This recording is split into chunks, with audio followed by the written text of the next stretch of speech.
Hi everyone, welcome back to my channel. I am Helen, you're watching Stitch Rip Repeat. Today's a Friday sews, although I suspect by the time I've finished recording and editing it might be Saturday before I put it up. But hopefully you will still stay tuned and find out what I've been making and what my plans are going forward. First of all, I wanted to thank you all very much for watching my two videos that I put up recently. My Friday sews, where I really appreciated all the love for my drew that I made from that bee fabric, which yes, I absolutely love that drew as well. So thank you so much for all your really lovely comments. And also really want to thank you for those of you who commented on my jacket plans. If you've watched the video, you'll remember I had bought this really lovely sort of retro flower print jacquard from Guthrie and Garney, and while I was in the shop thought I would pair it with my dress. However, pretty much all of you agreed with myself that on reflection, when I looked at the two of them together, it's too much, they don't go. And also a few of you pointed out, which I hadn't even thought about, the big sleeves on the Summer in New York would be squashed in a jacket. So thank you so much for your input. I am definitely going to make a different outfit in one of the colours from the jacket instead, so it will be plain and then the jacket will pop. So yes, I always appreciate the feedback, and I think we're all on the same wavelength that actually that fabric and my lovely dress were not a match. So yeah, and thank you for those of you who watched my blouse video where I talked about what I thought of blouses I've made in the past and what I was going to do for the Sew April blouse 25. If that's not the right hashtag, I'll pop it there. It has finished now, but obviously you can go and see all the gorgeous blouses that people made for that challenge. So that's a great place to start. I did make up my Fittleworth blouse by the Sussex Seamstres in the gorgeous Fabric Godmother cotton lawn that we have in our shop here in Plymouth. And I will hopefully pop in photos. I took some awful photos late on the 30th of April because I finished it, I think it was gone 10 o'clock in the evening, and I wanted to get it into the challenge before the end of April. So if I haven't got any new photos afterwards, I'll just pop in the ones I took. I do have a little admission to make. This is my blouse here. Oh, I've still got threads on it. See, that was how I rushed. That was, by the way, that was a long thread I put in for gathering, so I haven't just ruined it by pulling it. Yeah, I did finish it very late, and so it's not all trimmed, but I didn't mention clearly when I posted it on Instagram, I have not actually hemmed. Oops. So I'll be doing that over the weekend. However, I do love this blouse. I love a good ruffle. You'll know if you've seen my two double gauze Marnies, which have the big frills. I do love that. I think this fabric is really pretty in this blouse. One minor concern is that maybe I shouldn't have done it in a cotton lawn because the frills don't drape quite as much. Doesn't bother me because I quite like a more structured ruffle, so it doesn't bother me. But I think the idea of the blouse is that these would drape quite a lot more. However, I do love this. The other slight thing, which is, I don't know about you, it's always something I have an issue with, is my facing. I did understitch, but this bit here, it's having a habit of flipping up. So I might pop in a label and sew it down there. It won't show because obviously I've got the ruffle on the back. So I think I'll probably do that to hold that down. But yeah, hopefully the photos will show. It's got these really cute gathered sleeves into that little cap cuff there. And it's just a V with no buttons or fastenings. And like I say, the frill does go all the way around the collar. It was a really straightforward sew. I just did my usual and left it to the last minute. So that was the Fittleworth blouse. Now, in our shop this week, we've had some polyester fabrics come in, which have come in some absolutely stunning prints. Now, I don't normally work with polyester, but this fabric's got a lovely drape, and the I haven't got a photo, I don't think, because I don't think it'll be on our website yet, because they only came in while I was working yesterday. But it's got some gorgeous, really vibrant animal prints, but the drape is really good. So I am thinking of getting a couple of meters in, maybe 2 of the new fabrics. I get a staff discount, so they're already reasonable. I think £6 a metre. So with my staff discount as well, I'm not looking at a lot of money for a couple of blouses. So stay tuned for further videos to see if I manage to do that. But that was the first make I wanted to talk about. And the second one you can probably see here. So if you did watch my previous video, the drew that I made with the gorgeous bumblebee fabric, which I didn't have very much of, that I put for the main fabric and sleeves, was a complete spur of the moment. I'd made my first ever drew at the sewing retreat that I did in Birmingham, which I shared with you. And from that, I realised I loved the pattern. I did need to alter slightly. So I added about an inch, just over an inch, to the bottom of the cropped version. And also I scooped the neckline a little bit lower, because I find a lot of Tilly's are a bit high for me. But apart from that, I love the pattern. So yeah, it was a spur of the moment, the bee one, because I just happened to see my fabric when I was doing some tidying in my room and thought, I'm making a drew. And I have to say, it's had so much love. Thank you so much for everyone who's commented. I really appreciate that. I love it too. However, I'm not sure if it's now my favourite or whether this beauty, which I will hopefully get into shot. I can't tell, because I think I've told you a few times, my camera is facing the other way. So I'm not sure if this will show. If it doesn't show, I will pop in photos, but I have to say, the B one may be second place to my gorgeous new Friends inspired Drew sweatshirt. I did pop this on Instagram, and like I say, this one also got a lot of love. So thank you so much for everyone who took a look and who gave it a little like or commented.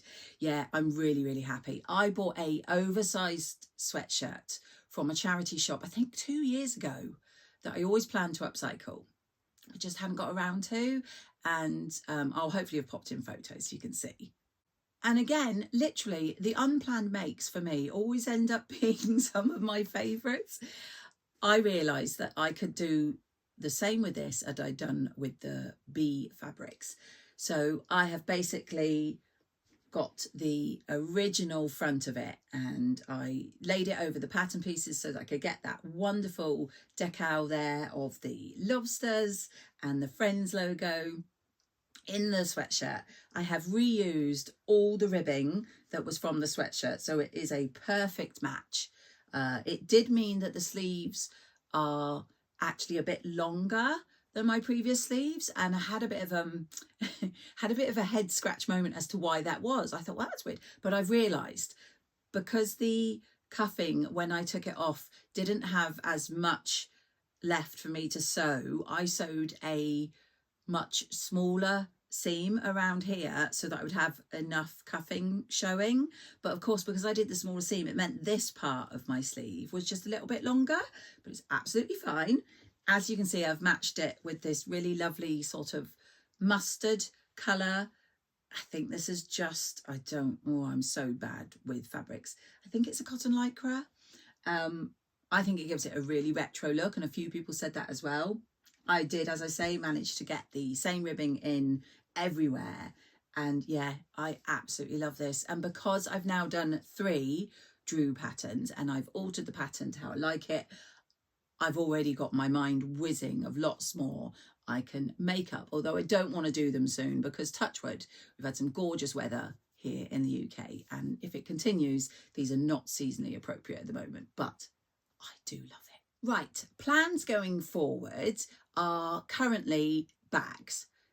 Bags is what I am sewing. So I am working on the panel bag, which I showed in a previous video I am doing for our shop because we sell the panels. So I'm currently making that. But while I was in the mode of bag making, I decided there was a couple of other bags that I also wanted to make. Sorry for the rustling. I've realised it's sitting in a carrier here. So the lovely Sam, who is So Let's Sparkle with Sam, was here for Plymouth Foxtails, and she very kindly gifted me her brand new So Much Space tote bag pattern. I know you've probably seen a lot of other vloggers mention, and these absolutely gorgeous long unicorn tweezers, which I've already used so much. I haven't decided exactly what fabric I want to make it out of, but I was very inspired by sort of these pastel colours for the strapping, which I will hopefully pop in a photo of an actual bag, but you can see obviously it's quite a lot, so it goes all the way down the bag there. We had in the shop this absolutely gorgeous stripy pastel colours there, and I just think the tote bag with that will be gorgeous. I haven't actually, like I say, decided what fabric I'm using, but at least I have my webbing.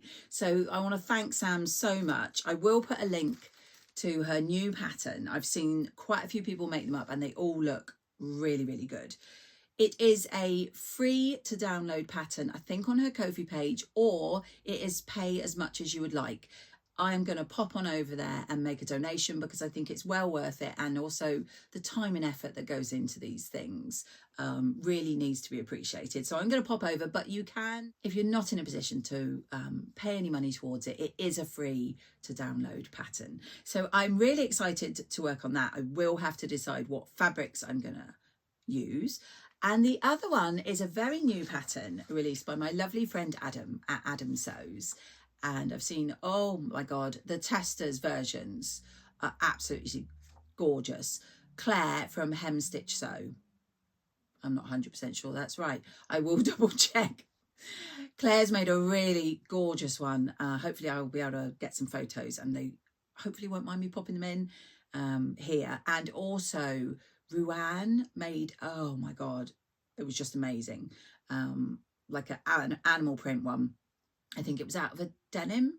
I'm not sure, but anyway, again, I'll hopefully pop a photo. Gorgeous. So I didn't download it when he first released because I think it was just at the end of April, and with 2 weeks of Easter and that being at the very end of April, I was waiting for payday, to be honest. But I have downloaded it. It's called the Linda Purse, and you get the, I don't know if it's, yeah, you get the end panel template, and then the rest of the bag is measurements and also obviously the instructions. And Adam has done a video tutorial which you get when you download the pattern. So I'm very excited to make this one up. I have no plans on fabrics either for this one. I do have my eye on some gorgeous brand new webbing we got in the shop this week. So again, you'll have to stay tuned because I don't know, but bags are what I am working on. One purchase to show, two purchases to show you. One is not sewing related particularly, but I do hope you bear with me. I'd like to share. This is a patch, and it is I hope it's an iron-on. If it's not, I'll just sew it on. Yeah, it feels like an iron-on. I mean, that's a lovely sentiment in itself, isn't it? Be nice, because we should always be nice. I'm planning to put them onto a Besie bag. I would really like to do a black denim Besie bag. I think this would be awesome. But the main reason that I've bought these is because Be Nice is actually my nephew's punk band that he is a guitarist for. So I am supporting them in any way I can. And so I did purchase these that they've just released with their logo. And hopefully you will be seeing them on yet another bag when I make a black denim Besie bag. Last purchase I wanted to share with you is, of course, some fabric. It is from the fabric shop Eliza Mac Fabrics. I will link everything and everyone I've talked about down below, so you can go and check them out. So that is the lovely postcard that I got with a couple of Twinings tea bags, and I do love a good cup of tea. I don't have any plans. Be no shock to you, because that's me all over. I don't have any plans for this fabric. I just fell in love with it. I am thinking maybe a maxi dress, because I want to say I got 3 meters of it. I will check. It is a poppy fabric and it is called Birds and Flowers, and it's a very popular theme at the moment. It's these sort of, I want to say, tiled fabric. It's in these lovely muted colours with the pinks and the purples and the greens and the sort of mustard, which I'm loving. Hopefully you can see, like, obviously, like it says, it has birds and then flowers. Yeah, I bought a really long piece. Like I say, I think it was 3 meters. I was hoping over the summer to do some sort of summery maxi dress. I am thinking Mabel from Tilly and the Buttons. I've done the blouse version, but I did wonder if maybe this in a long dress version. Yeah, so do give me your thoughts. It is a cotton fabric. As I say, it's poppy, which I love. I normally buy their stretch, so I'm interested to see what this will be like. Any suggestions, obviously, as always, welcome in the comments below. If you have this fabric, what have you made with it? I'd love to know. So yeah, that's my only purchase to share with you today. And as I say, plans going forward are mostly bags. So hopefully I'll be coming to you with some finished bags very soon. And who knows, I might get inspired to sew something random again, like I recently did with my 2 Drews. So I'm going to sign off for now. I do hope you managed to get some sewing or something sewing related done. And I'll catch you all in my next video.